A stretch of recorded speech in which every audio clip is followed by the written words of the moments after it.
आप सबसे सवाल, IMF वो इस बजट के बाद मान जाएगा? सर जरा सा अगर इजाज़त दें, बुनियादी तौर पे ये पर्सनल इनकम टैक्स पे आज फाइनेंस मिनिस्टर से भी सवाल हुआ, तो उन्होंने कहा कि हमें पता है कि IMF इस पे खुश नहीं है, लेकिन हम अपना एक ऑल्टरनेट प्लान दे के जाएंगे। और अभी जो खुर्रम भाई बात कर रहे थे, ये जो सैलरीड क्लास है उस पर 47 बिलियन का नेगेटिव इम्पैक्ट है। तो और हमने IMF के साथ जो कमिटमेंट की हुई थी वो पॉजिटिव साइड की थी, तो खासा ये मेरे ख्याल में स्टिकिंग पॉइंट होगा।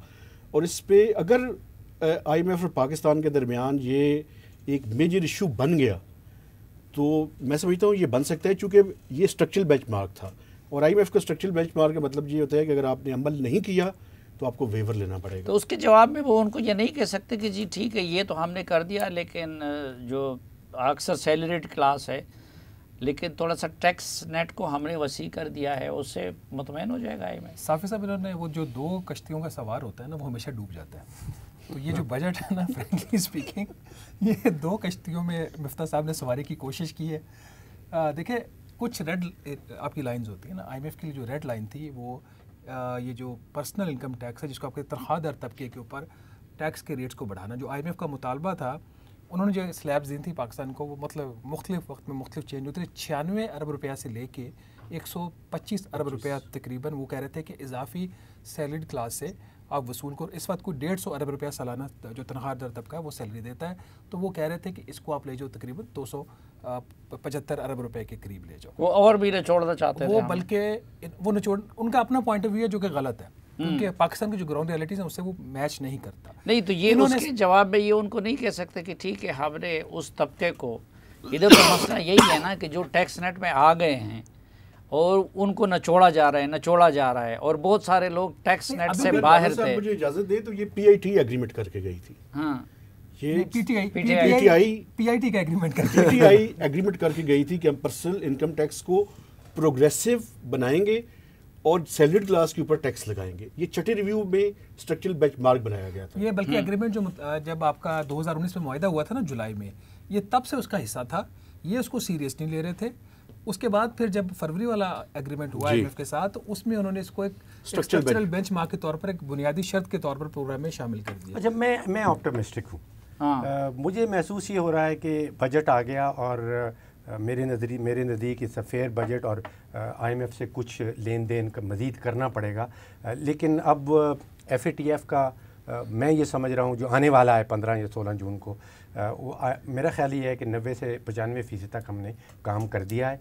बजट हो गया है। मेरा ख्याल ये है कि FATF का जो ग्रे लिस्ट है उससे भी हम निकल जाएंगे और probably by the end of this month हमारा IMF से भी किसी किस्म का वो लेन देन हो जाएगा, सेटल हो जाएगा।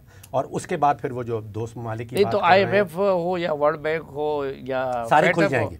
नहीं, उसमें ज़्यादा वोट अमेरिका का है, जापान का है। IMF में तकरीबन तो आप जो 31,000 वोट हैं, 17% तकरीबन। अच्छा, 17%। तो 17% फिर इससे तो वो उस थ्योरी को तक़वियत नहीं मिलती कि जी उस हुकूमत को अमेरिका ने गिरा दिया और इसको लाया गया कि पूरे शराइत भी नहीं किए और IMF इनको रिलीफ दे दे। देखिए, अब झूठे मनगढ़ंत किस्म के बयानिए जितने मर्जी शुरू कर लें।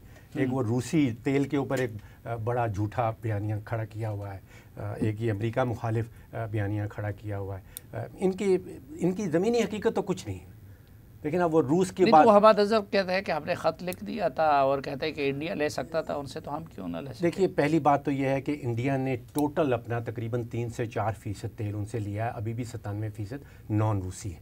और वहाँ पे एक जो रूसी कंपनी है रोजनफेड के नाम से, उसने एक रिफाइनरी खोल रखी है इंडिया के अंदर जो रूस से तेल लेती है। रूस का तेल जो है उसमें सल्फ़र कंटेंट बहुत हाई है, को 1.8 से 2% तक जाता है। इस वक्त पाकिस्तान के पास कोई ऐसी रिफाइनरी नहीं है जो हम वहाँ से खाम तेल लेके और उसका पेट्रोल और डीजल बना सकें। अब आप अपनी गाड़ी में खाम तेल तो नहीं डाल सकते हैं, आपको पेट्रोल या डीजल डालना है।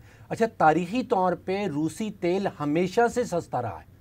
पहले $10-12 का उसका डिस्काउंट चलता था आलमी मंडी में। यूक्रेन की जंग के बाद वो $20-25 पे चला गया। पहले भी डिस्काउंट पे वो चलता था, वो हमेशा से डिस्काउंट पे चलता रहा है क्योंकि उसको इन्फीरियर तेल समझा जाता है। मैं तमाम शुरका से तीन तजावीज़ लेना चाहूँगा कि मिफ्ताह इस्माइल साहब की खिदमत में हम ला सके कि वो अब जब फाइनल टचेस इसको देंगे या बजट मंजूरी से पहले, वो 3 चीज़ें उनको करनी चाहिए। तो आपकी तरफ से 3 सजेशन। आई थिंक नंबर 1 चीज़ जो अभी मिफ्ता इस्माइल साहब को करनी चाहिए वो अपने प्राइम मिनिस्टर को उन्होंने सिचुएशन का एक रियलिस्टिक अप्रेजल देना चाहिए। मेरे ख्याल में अभी तक मिफ्ता साहब जो हैं वो प्रॉपर्ली प्राइम मिनिस्टर को ये नहीं कन्विंस कर सके, जो बात वो हमें बता रहे थे प्रेस कॉन्फ्रेंस में कि मुल्क खतरे में है अभी। ये चीज़ शहबाज शरीफ को समझना सबसे ज़्यादा ज़रूरी है। हमसे वो इसाकदार साहब भी गड़बड़ करते हैं ना। आई थिंक कुछ अभी वहाँ पे उनको रोजी पिक्चर भी दी जा रही है शहबाज साहब को भी, शहबाज शरीफ को। एंड आई थिंक ये बहुत बड़ा चैलेंज है इन सेंस में मिफ्ता साहब के लिए कि find the words, find the language, और बताएं अपने प्राइम मिनिस्टर को सबसे पहले, हमसे पहले उनको बताएं कि मुल्क खतरे में है और ये फैसले करने हैं, सियासत जो मर्जी आपकी हो।